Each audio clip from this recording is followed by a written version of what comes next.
I'm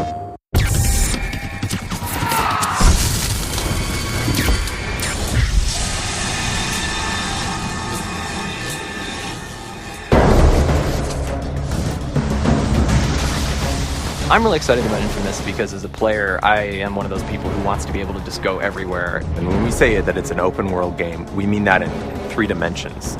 We have this ability to climb over everything. It's kind of infectious. PS3 is really the only place we could have made this.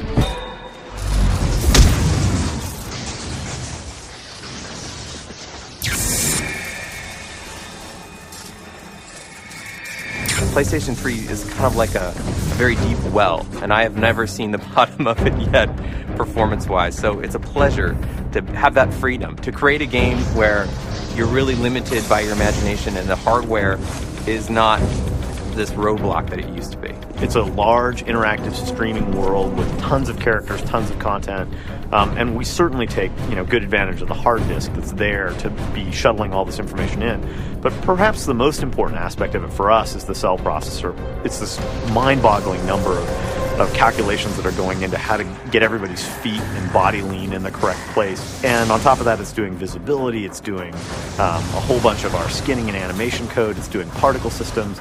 And all of this stuff has been crafted and created to run specifically on the cell processors. There are layers and layers of animations. It's something that the PlayStation 3 and our engine actually allows us to really take advantage of, is just layering those and not having to worry about the overhead associated with that. Allows us to do some very creative things and some very expressive things.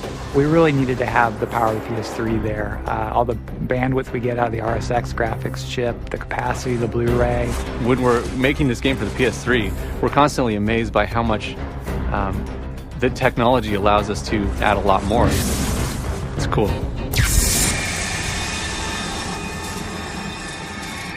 From the very beginning of the game, we knew we wanted a system that allowed Cole to just kind of master the city, to climb all over it. It's a jungle gym for Cole. If it looks like you should be able to get there, you can get there. And we really made it so that you have this feeling of playing a very live, kind of agile, panther-like character who really just is capable of going everywhere. Our goal was to let you grab and climb on anything you saw, but in a real city, there are lots of things you can grab. We have a debug mode in the game where you can turn on little displays to show you everything that Cole might grab, and it's amazing. As he moves along the rooftops, there's a sort of rhythm to his actions, and as a player, you feel it. You zip along, you jump, you repulse gravity a little bit, you grab onto a bit of a building, climb up, see an enemy, blast them off the rooftop, and keep going. And it's really addictive. Cole was an urban explorer before the blast, so he already had some physical abilities to climb, and he was obviously brave enough to do it. But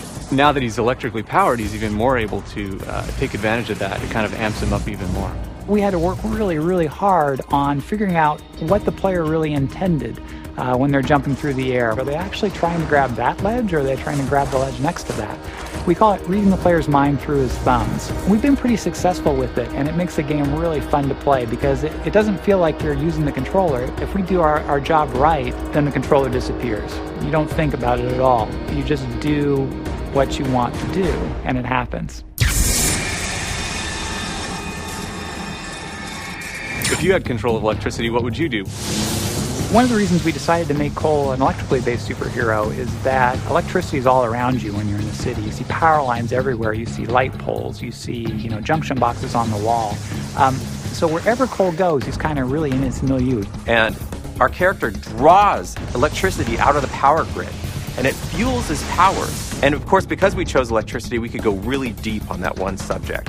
We've modeled all the metal in the world to conduct electricity, to jump between objects and zap people, zap enemies. We knew we really wanted him to be able to do these when hanging off the side of a pole, when standing on a bar, balancing on a bar, even when hanging from the edge of a ledge. And so we really put a premium on making sure that he could do all those things and he could fluidly move from jumping and landing to immediately shooting. What we chose to do was pick the power for the hero around what would be really fun in a video game context, and then build the world and the guy's personality and everything around that one choice. Because we're making a superhero game, or a guy with superpowers, it really seemed like we need to give you this opportunity to be heroic, to make choices that were sort of for the greater good, at the expense of maybe something you might want.